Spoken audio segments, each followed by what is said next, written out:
Welcome to the Standard of Truth podcast.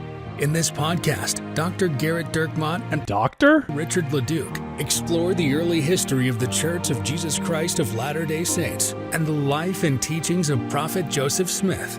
They examine the original historical sources and provide context for events of the past. They approach the history of the Church with faith, expertise, and humor.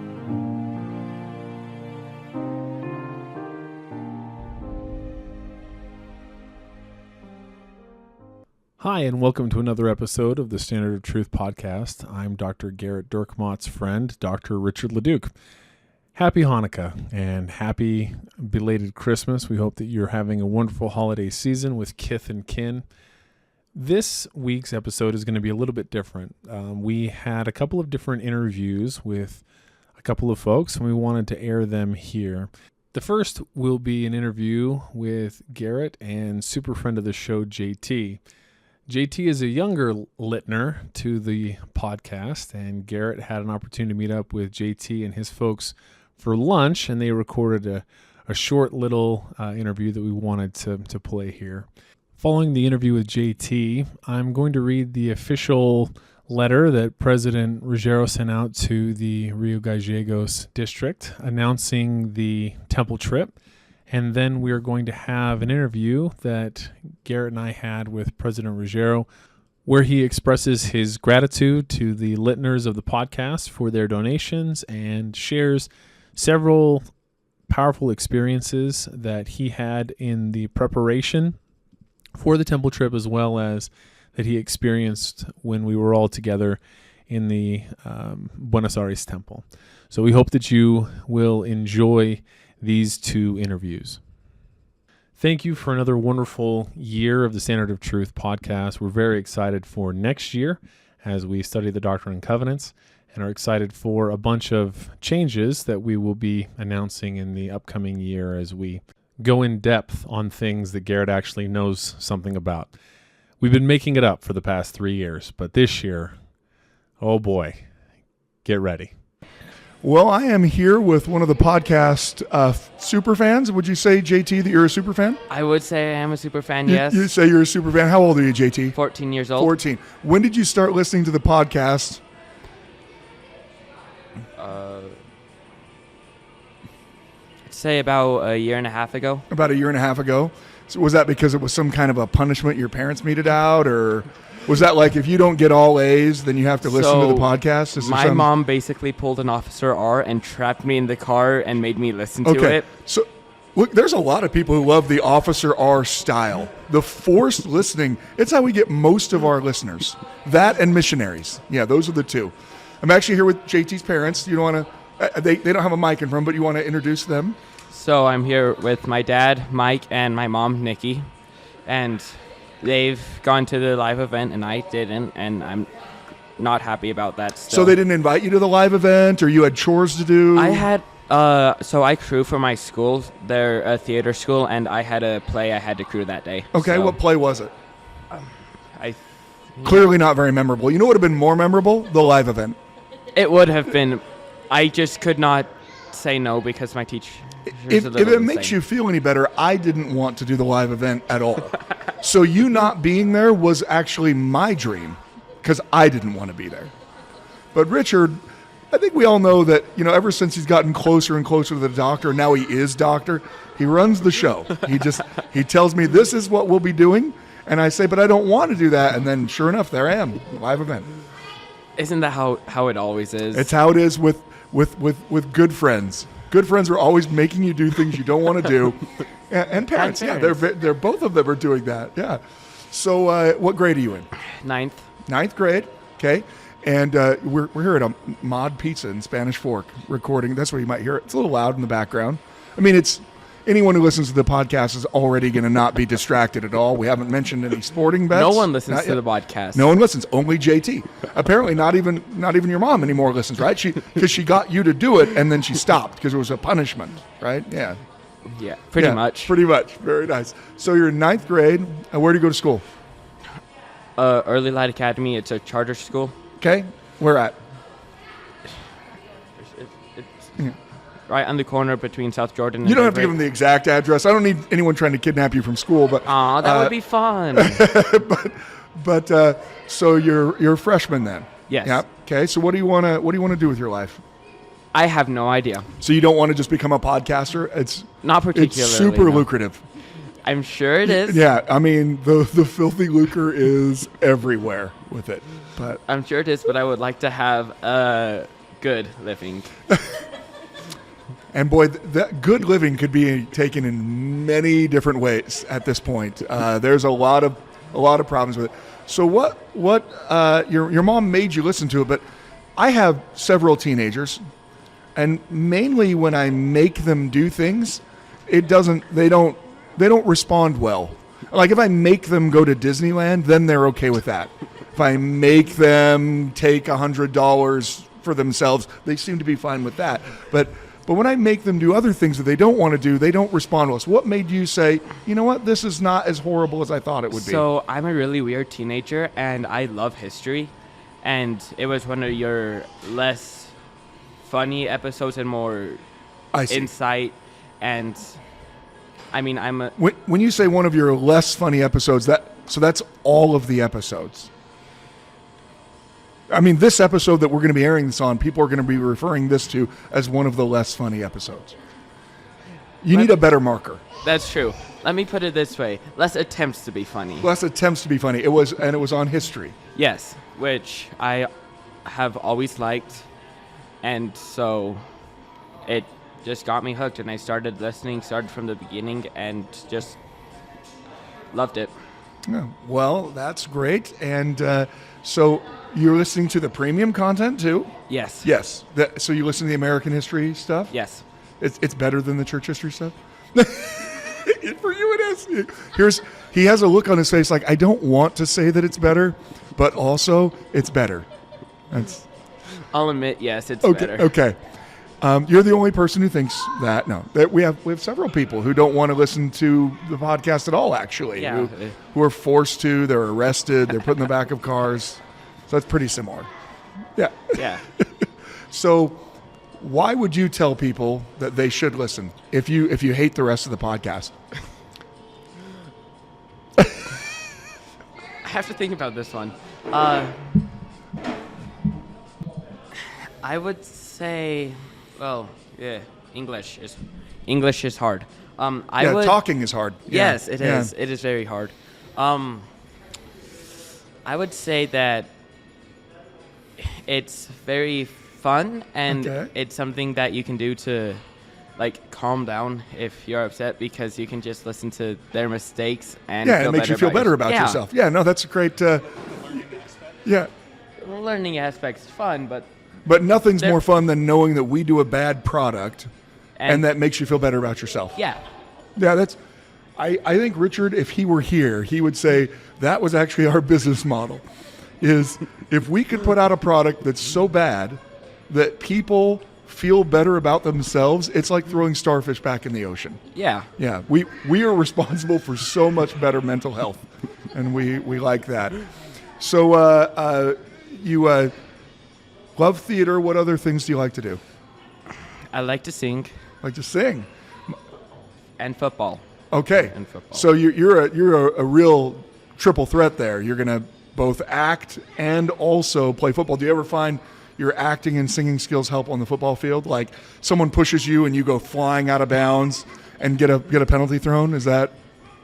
Yes, actually, okay. It does help. It does help. Like I assume that everyone who plays, English football or soccer, that they've all taken acting classes. If you watch a game, someone slide tackles within 3 yards of them and doesn't make any contact, and they roll around on the ground as if they've died, which is apparently what it's like for you to listen to the podcast. It's just as painful. So you're probably the first fan that we've talked to who just really hates the content, but listens to it for a self-esteem reason. I feel like we could market that. We could market the self-esteem aspect of it. You could. You totally could. What position do you play in football? Line, both offensive and defensive. Okay, like guard, tackle? Guard, center, little bit of center, and then I'm learning tackle. Okay. So- They always say the center is the smartest guy on the offensive line, right? So you're gonna have to kick it up a notch with the grades. Yeah. In order to. Yeah. Yeah. If you're gonna be the Jason Kelsey of where you play, you're gonna have to kick it up in the grades. Yeah. I will. So, what are your other hobbies, interests? I like building stuff. Like from scratch? Yeah. Or like Legos? Like from scratch. Okay. Like and Legos. What's something you've built? My room. Aside from your self-esteem from having listened to the podcast mistakes. My room. You built your room. Yeah. Like on your house? Yeah. Like you just subcontracted it out to yourself and just ran some cable and built a room? Yes. 2x4s and everything. Is it a basement room then? So you finished a basement room? No, we took our roof off. We took our whole roof off, and then we got the snow. Okay. And Well, yeah, I built my well, room. it's good. It's a Merry Christmas that you have a roof over your head then. Yes. Yeah, since you took the roof off. Where did you live when the roof was off? My grandparents' basement, they have what is it called? A mother-in-law? A mother-in-law apartment, yeah. Yeah. So Okay. we just lived there. Well, it's been fascinating getting to know you. And I assume that you've shared this podcast with all of your friends. Yes. Yeah, and none of them have said that they would listen. Not a single one. Yeah, of course they wouldn't. Our demographic is, as Richard likes to say, is more people that are entering hospice. Hospice not because they have a natural end-of-life scenario, but because they listen to the podcast and they hate it so much that they say, that's it, I can't go on anymore. It's a very odd hospice. But now you can share this episode with your friends and say, hey, that was me. And there was like 4 people, including Gerrit's mom, and also Rachel's mom, that listen. Yeah. Is there anything else you want to say? Nope. No, just please don't ever do this again. Yes. Yeah, you can thank your parents. JT's parents surprised him with this, so we're catching him very much on the spot. They thought that they were going to a riveting meeting with a work supplier, and instead it was a riveting meeting with me. So thanks so much for listening to the podcast, JT. Dear brethren, in recent times, the First Presidency has emphasized the importance of making covenants in the temple, more than at any time remembered. All of these things are clear evidence of when the Lord declared, Behold, I will hasten my work in its time. Doctrine and Covenants, section 88, verse 73. Every conference is an invitation to be prepared with a current recommendation and to attend the temple as our circumstances permit. By making and keeping covenants in the temple, we are promised that no wicked combination shall prevail over those who worship in the house of the Lord. Understanding the spiritual privileges that the temple makes possible is vital for us today. The word endowment means gift. And temple endowment is literally a gift from God by which he blesses his children, and it can only be received in the Holy Temple. Some of the gifts that members receive through the temple endowment are increased knowledge of the Lord's purposes and teachings, power to do all that Heavenly Father desires his children to do, divine direction in serving the Lord, their families, and others, increased hope, comfort, and peace. In the last General Conference, the Lord's prophet declared, My dear brothers and sisters, this is my promise. Nothing will help you hold fast to the iron rod more than worshiping in the temple as regularly as your circumstances permit. Nothing will protect you more as you face the dark mists of the world. Nothing will strengthen your testimony of the Lord Jesus Christ and his atonement more, and nothing will help you understand God's magnificent plan more. Nothing will soothe your spirit more in times of sorrow. Nothing will open the heavens more. Nothing. Our Heavenly Father knows our needs before we ask him, and understands how far away the nearest temple is for us. However, nothing is impossible for God, and miracles follow those who believe without doubting anything, because God is a God of miracles. It is for this reason that we are pleased to announce with great joy that in the month of November of this year, 2024, our district will have a contingent to the temple between November 25th and 29th. This trip is possible thanks to selfless contribution of brothers and sisters of the church who consecrate their temporal goods to help those brothers and sisters who need the ordinances of the temple.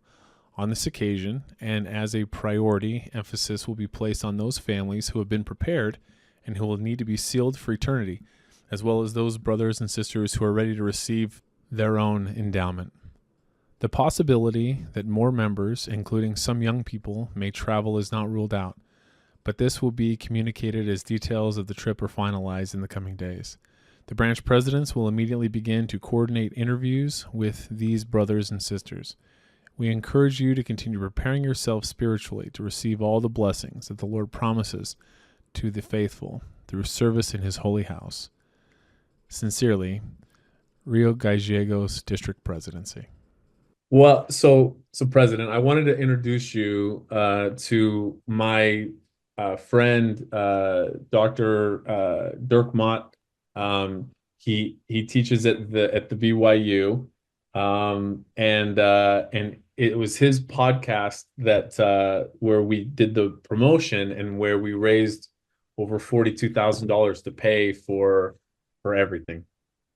Pues, Presidente, quiero introducir a mi buen amigo Gerrit Dirkmont. Él es el que tiene el podcast de donde se platicó acerca de este viaje, y los escuchantes de este podcast fueron los que, por medio de las donaciones de ellos, que pudimos obtener los fondos, más de $40,000, para poder hacer ese viaje. When I told him, I told him many stories yesterday when we got home, and I think that he might believe that you didn't exist, that you were one of the three Nephites. Yo le conté algunos de las historias no de las experiencias que tuvimos esta semana, y creo que él tal vez pensó que tú eres uno de los tres nefitas si no te conociera en persona. Entonces, aquí está el hermano Dirkmont. Nice to meet you, Gerrit. Good to meet you, President. My Spanish is worse than Richard's, and really, really bad. Much better with Richard. It's much better. It's way worse than Richard. Dice que el español de él es peor que el de Richard. It's perfect. Está. Good to meet you, President. That's good. Well, Gerrit, he's the voice to the podcast. Yes. Yes, nice to meet you, Gerrit. The voice and the brains and the whole thing. Yo escuché el podcast sobre José Smith del otro día. Okay, he said he listened to the podcast the other day on Joseph Smith, so recognizes the voice. Oh yeah. Well, sorry, I don't have it in Spanish. It's you can work on that. Yeah. So Carlos. And by the way, Gerrit, this is my good friend Carlos Cruz. Hi, Carlos. Nice to meet you. Nice to meet you. So President, thank you so much for your time. I just wanted to. It's a pleasure for me. We wanted to just have a discussion with you about your thoughts and feelings and expression and experiences as it related to the last week. For my family, it was life-changing, and we're so blessed to have the opportunity to get to know you and your family. But we wanted to kind of get your impressions, and then if it's okay, we wanted to share those with all of the listeners to the podcast so that they could feel like they were part of it, because they were, even though they weren't there. Litners. Really? Litners. Eso. You don't know how funny that is. Yeah. Hi, Litners. My name is Pablo Roggero from Argentina. Well, I'm happy to share my thoughts and my impressions. First, I'm happy to meet you, Gerrit, and of course Richard. I have, like I said, many impressions, many thoughts. What comes to mind first are that there is revelation, the revelation that flowed to kind of make this possible, and the fact that miracles occur, that miracles happen, again, to make this possible over the past 7 months. So this started with really uh, just a tiny bit of faith, just a desire for additional faith. When I was called to be the district president here in this district, Rio Gallegos, in last November, it was clear to me that we needed to be, not we, but us as a district, the members in the district needed to be at the temple. We needed to increase our hope and our desire to be at the temple. Entonces, bueno, dije, tú quieres que que vayamos al templo, que lleve a tus hijos al templo. I need your help. I need your help for this. So I got together with my counselors, my presidency, and and we talked about faith, and we talked about how we needed to demonstrate faith to have miracles. And in November 2022, or I'm sorry, not November, but President Nelson in 2022, in one of his addresses in General Conference, he said that that through the faith of the saints, that there would be miracles wrought among, in the church. That I'm going to get this quote wrong, but basically that there would be miracles that unlike any we've seen before. And I believe that this is exactly one of those miracles, that because of the faith of the saints, that this miracle occurred. Tuve tiempo para pensar en litners durante mi tiempo en el templo. Pensé mucho en ellos, en cada Yeah. uno de estas personas. Over this past few days, while I was at the temple, I did, I did have your listeners in mind, because I'm aware of how this happened. So I did have them in mind. Podía hasta imaginar sus rostros. I could imagine, or I could kind of see their faces in my mind. Podía imaginar a las personas haciendo una donación, una contribución muy pequeña, I could imagine them making a very small donation, even como si fuese la blanca de la viuda, a as if ese nivel. as if it were a widow's mite. Y tal vez pude hasta sentir que algunos creyeron que no era suficiente lo que estaban donando. And even thought that some might have even considered that their small donation wasn't making a difference or wasn't enough. Pero yo me preguntaba, ¿cuánto es suficiente entonces? Well, then I thought, well, how much is enough?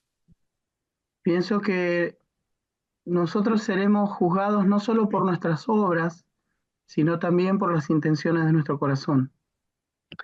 And of course, we know that we are not necessarily judged by our actions only, but also by what our intentions, our good intentions. Y pude sentir las buenas intenciones de cada persona cuando estuve en el templo. He sentido el abrazo de estas personas en el templo. He sentido el amor de estas personas hacia nosotros en el templo. And I could sincerely feel the intentions of these good people. And while I was at the temple, I could feel hugs, as it were, from these people while I was at the temple. Creo que sí, and I wouldn't have been able to do any of that without the help of people like Richard, like Karen, um, uh, a bad translator even, but I heard Carlos in there. I heard Carlos. yeah. Yeah, and but none of this would have been possible without the help of everyone. It's it wasn't just a single person's effort. I could sense that there was anxiety, worry on your side, because you're not familiar with you're not familiar with the culture, you're not familiar with the surroundings, the economy, like any of it. And so I could definitely sense the worry as we were planning and leading up to this event? Well, so if I could speak to that, I was terrified. So, apparently I would not be good at playing poker. My poker face is bad. Um, there were two things that were of worry to me. The one is that we would be able, because there was a tremendous amount of logistical coordination to make it work. And so I wanted to so desperately that people would be able to get to the temple, that they'd be able to have the experience that President Nelson had promised them the last two general conferences. That was number one. The number two is when you accept donations from people, it's terrifying. You want to make sure that you are a good steward of that money, because they so faithfully donated. And to your point, the vast majority of the donations were relatively small in number, and in value, but large in number, because I view many of the donations as being the widow's mites that were donated, and I was very concerned to make sure that we were good stewards of that money. Can I ask, President, Sí. how did you announce the temple trip to your members? Because you had already been praying about it. How did did anyone see that it was so soon after you guys put your faith in God that you suddenly had this announcement to them to a way for them to go to the temple? And to that point, Carlos, we heard from people, because originally we only had $10,000 committed, and so President had to he had to rank people, and we heard from some people that they didn't make the first cut, and so what was that like? As then the money came in and everybody was able to go. So the announcement was made on June 30th, 2024, and he said that he's got a letter basically that he read to the district. He went to each sacrament meeting that Sunday and read a letter, and he's going to share that with us. But he said during this whole experience, I really felt guided. I was receiving revelation. Since my mission, I feel this is the closest I've ever been to the Spirit. Did you have a comment, Richard? I was talking to Gerrit yesterday, and that's exactly what I told Gerrit. Y presidente, es exactamente lo que dijo también Richard. Le dijo él a Gerrit con lo que usted dijo acerca de la misión, que en estos momentos no se ha sentido dirigido por el Espíritu más desde la misión. But to finish the comment, this is the closest he's ever felt to the Spirit, and perhaps the Spirit was always there, even before this, but we always have distractions that make us maybe not listen to the Spirit, or make us unaware of it. But the night before this announcement was made, even that my presidency, one of the questions we pondered was, how are we going to make this announcement? And so I I did I of course prayed with very much intent to know how to do that, and this letter is the result of that. In that moment, I remember that call because Becky was on mute and she didn't say anything the whole call, and then she took herself off of mute, and then she said, "President, we're going to get your youth to the temple." And that's all she said. And when I heard her say those words, first of all, there was a quiet moment right after that. And I don't know if everybody was just surprised by the commitment she had just made, or but Hugely surprised. Pues Richard estaba sumamente sorprendido por el compromiso, but but he just said that when she said those words, um, he uh, with such certainty, he believed what she said, um, not because of uh, anything more than it was the faith behind the words that she said, and so I knew that it was going to happen somehow.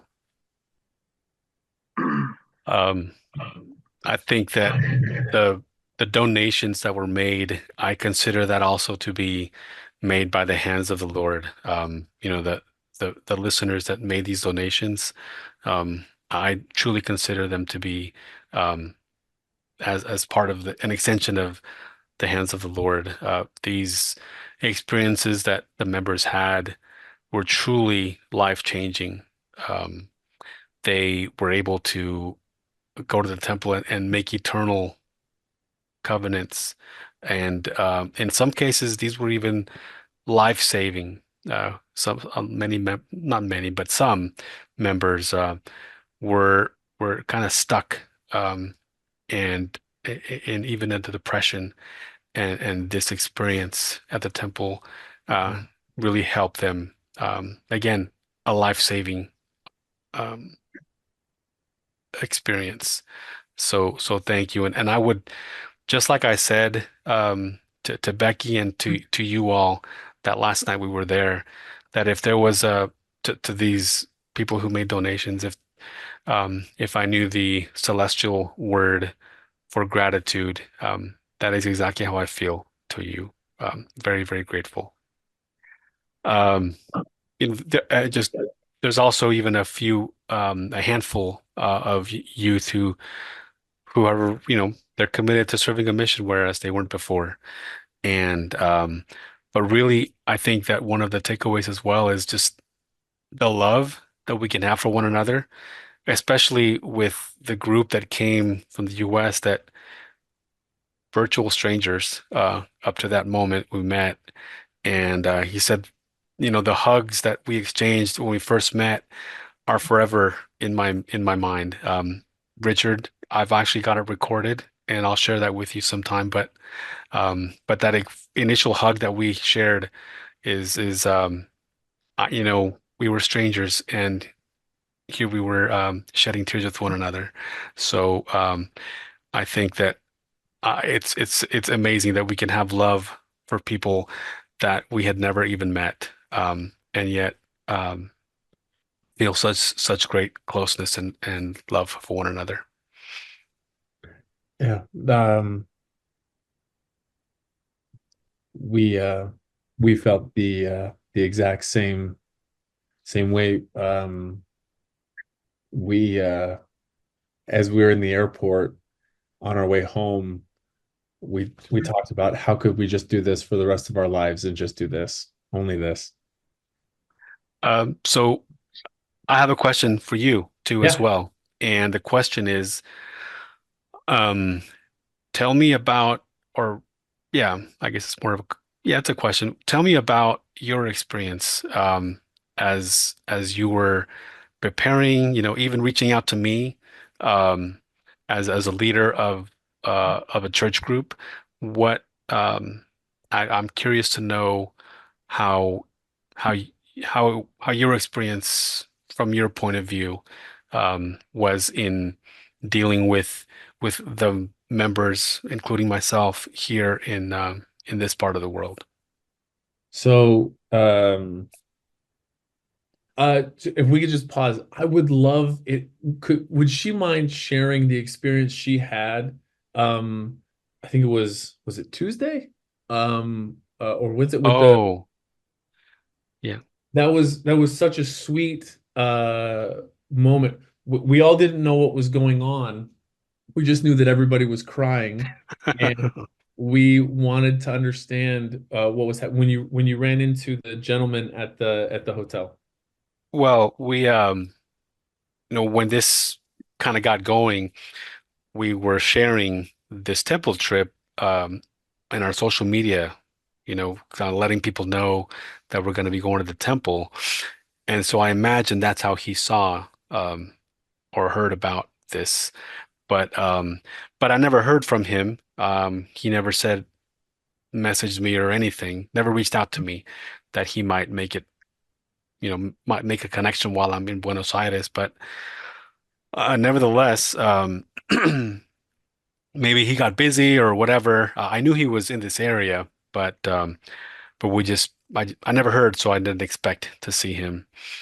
But that day when we were at the temple um, and I walked into after we finished that morning work for that morning and walked into the hostel, I saw him and I immediately recognized him. I knew exactly who he was. And so here, 20 years ago when I was 18 and he was a missionary, um, and now I'm 44, so that's actually a little more than 20 years ago. But it was I immediately recognized him, and I didn't have time to plan a reaction or anything. I just my immediate reaction was just to shed tears, and so that was my emotion to just a very, very happy moment of reuniting with my missionary. This was my missionary.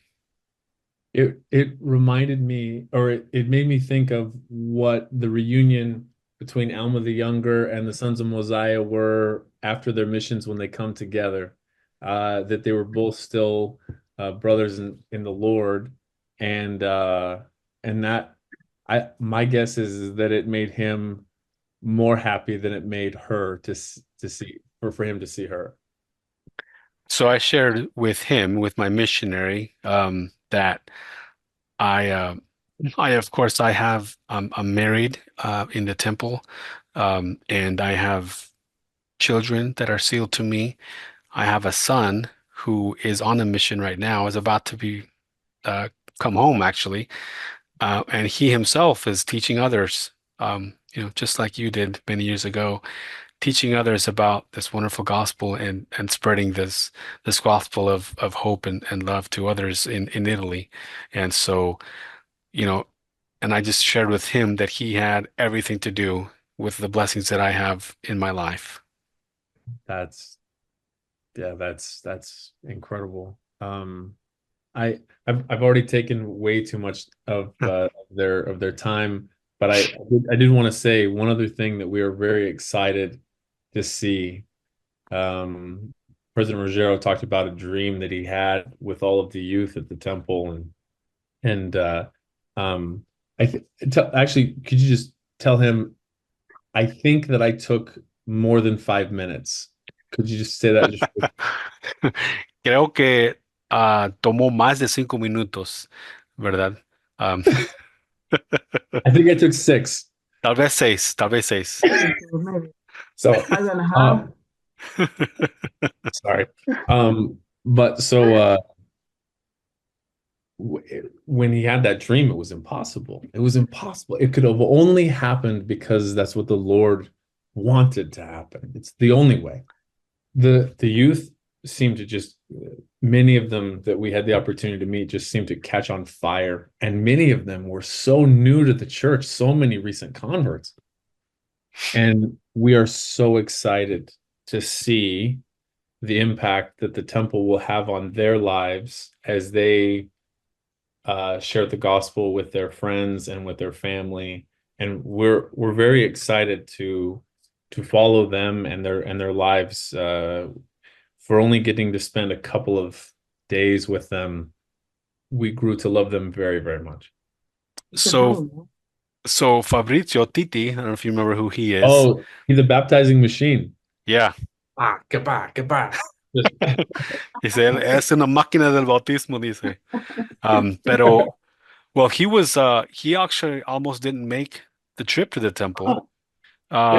So, he was on the list, he was going to go, and then I got a call from his mom to say, well, he's not going to make the trip to the temple. And I asked her why not? What happened? And said, well, he's got a birthday. He's got a birthday that week. Yeah. But one of the things about him is that he was not planning on going on a mission, but he is now.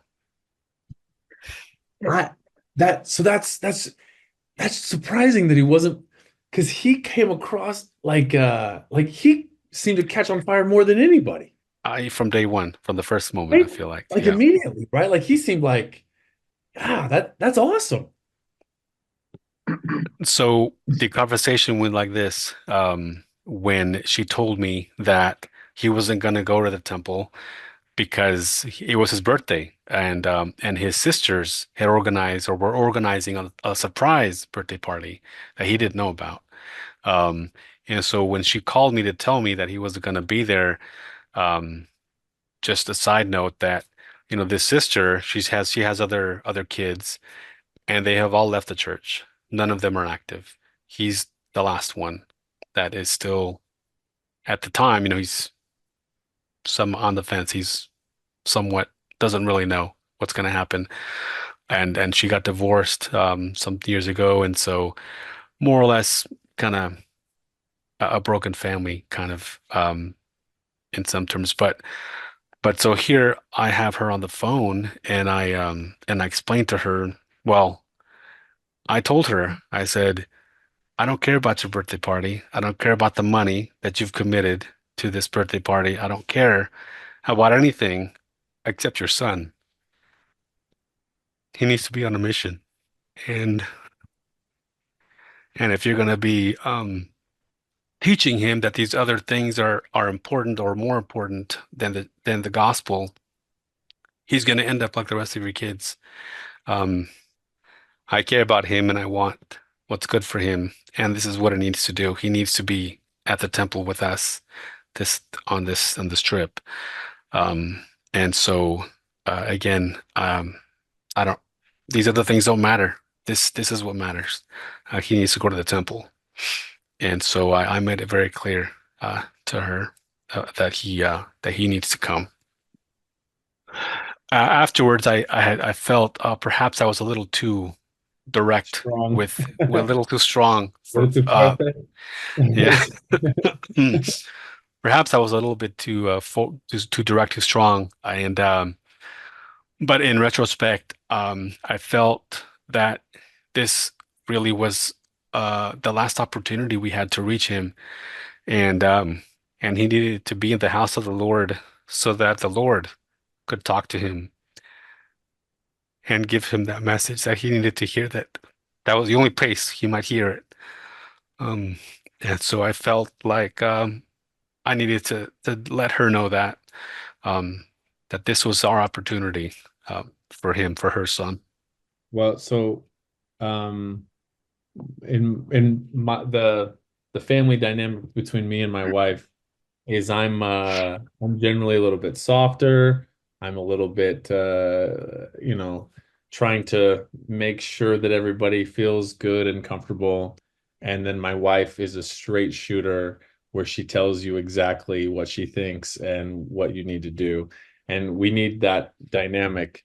Sometimes we need somebody to tell us exactly how it is so that they can, because sometimes it's the only way they'll hear. Es poderoso. So I took it upon myself to invite each and every one of the 98 people that came to the temple, I myself. And the reason is because I wanted to make sure that the invitation was clear.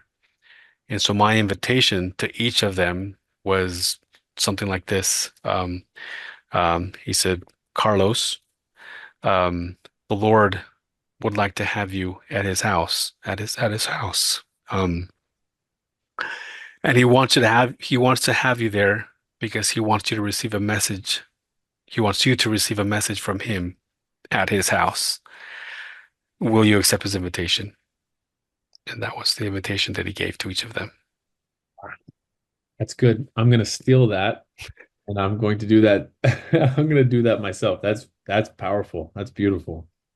And so when they would accept the invitation, I of course just followed up by letting them know, well, the Lord looks forward to seeing you at his house, and he looks forward to having a conversation with you there. So I'll share also that personally, I felt like this was kind of like an exam that I was taking, and I felt like I passed, but only in the sense that um, I had there were times when there were leaders in the district that I kind of was counting on that didn't meet, they didn't not measure up, but they didn't follow through with some of the expectations I had of them, including some in my presidency. Um, but I think that's something that we all witnessed, not just me, but everyone here in the district, is that God's will be done in one way or another. He doesn't necessarily need us, like me personally or you personally. His will be done. He just needs one. He just needs one willing heart and mind. And if he has one, that's all he needs, because he can work with that. And we were able to witness that. And when you go to Chile or you go to Kenya, you just need one person that's willing and has the faith, and the God will work with that one person. Yeah.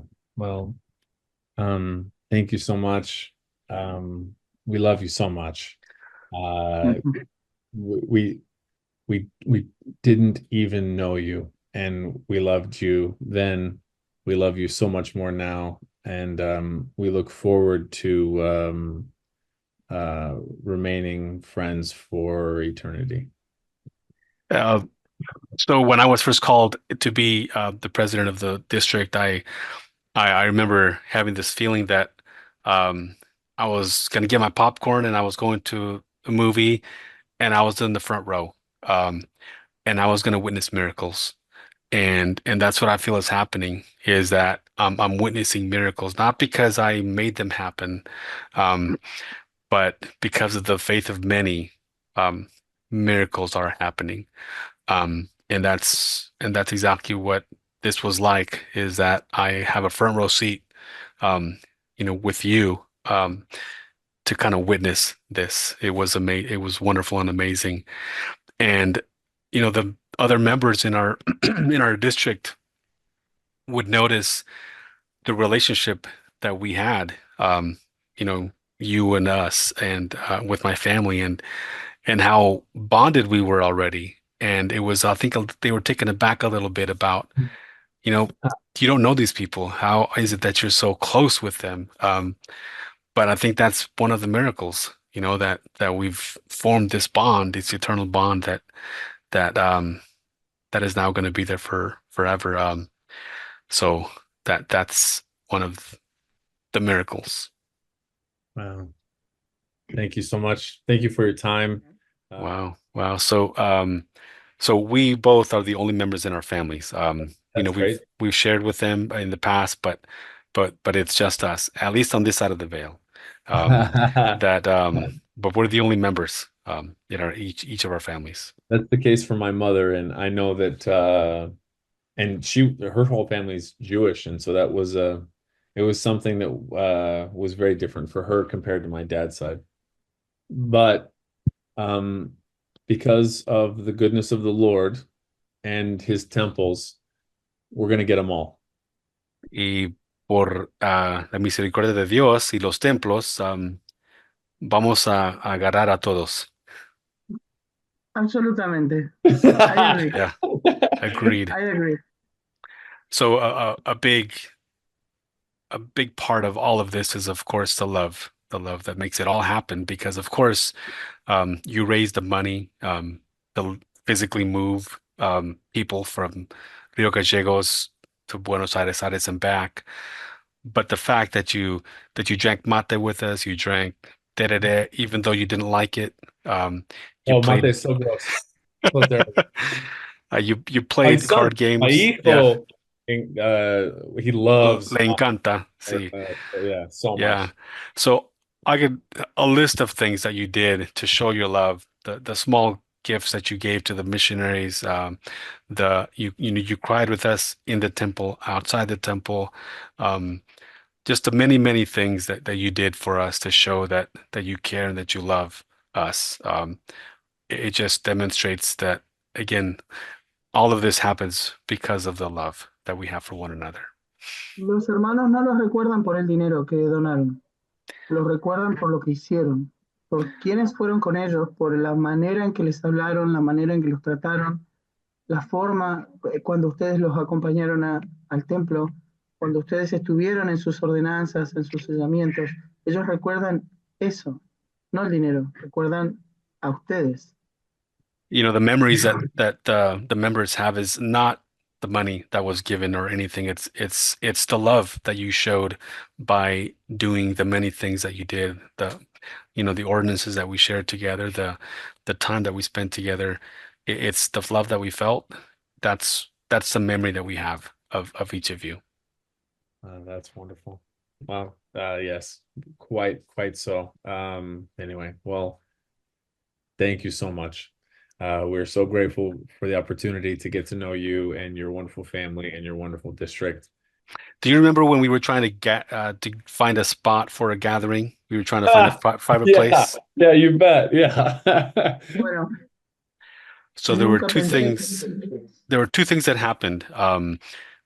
The day I was changing out of my clothes to leave, I was literally changing into my street clothes to go to the airport. And there was an old man, a missionary, senior missionary. He was at the first meeting we had Tuesday night, and he said to me, he said, "I have never witnessed what I witnessed that night. I never thought in my lifetime that I would see something like that." He told me, "I imagined something like this possible, but I never thought it possible that something like this could happen." And he said, "Are you the district president for this group?" And I told him yes. And he said, "Well, I listened to one of your one of your gatherings there in the dining area. And before that, I had kind of not lost interest, but I even just lost hope in attending the temple. But because of what I witnessed and because of this, I have once again renewed my desire to get to the temple." So he wanted to say thank you for that. So this was similar to Abinadi who didn't get to see the fruits of his labor. This man who came to talk to me was kind of the Alma, right? That an outsider, not really a part of this whole experience, but an outsider who witnessed it, and now he is going to be he's kind of been the recipient of the love and the effort that we've put into all of this. I met a woman Thursday night who is by herself. She has no children. She has no husband. She serves in the temple every Friday and every Saturday, every week for years. And she has become very discouraged. She's very alone. And she feels very discouraged that all of her service and all of her efforts, that she doesn't feel like anyone notices, anyone cares, and she's still struggling with all these same problems. And so she wasn't part of our group, but was having dinner during the testimony meeting, and so she pulled me aside out in the parking lot, and she shared this with me, and it was very, very sad and very touching. And she said the biggest thing is she didn't feel like God was aware of her circumstance. And like the two of you, she's the only member in her family, none of the rest of her family. She joined the church just a couple of years ago. But because she was able to be there and hear the testimony meeting, when she found out that this group came up from Rio Gallegos, she got very emotional. Because her only living relative is her sister, who lives in Rio Gallegos, and she felt that because we spoke a lot in that meeting about the miracles that occurred to get everybody to the temple, and she felt that it was a tender mercy of the Lord to let her know that He is aware of her and that great miracles are possible. And that's how we can make plans.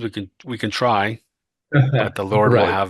will have it His way. This is right. Yes. Yeah. Well, thank you. Acuerdo. Thank you so much for the time. And Carlos, thank you so much for the 2 hours. I believe I blocked off Gracias, 30 Carlos. minutes. I'm very Gracias, sorry. Carlos. Totally fine. I love being a part of this. Thank you for listening to the Standard of Truth podcast, hosted by historian Dr. Gerrit Dirkmaat. If you know anybody that could benefit from the material in this episode, please share it with them. And for more resources, visit standardoftruth.com. Until next time.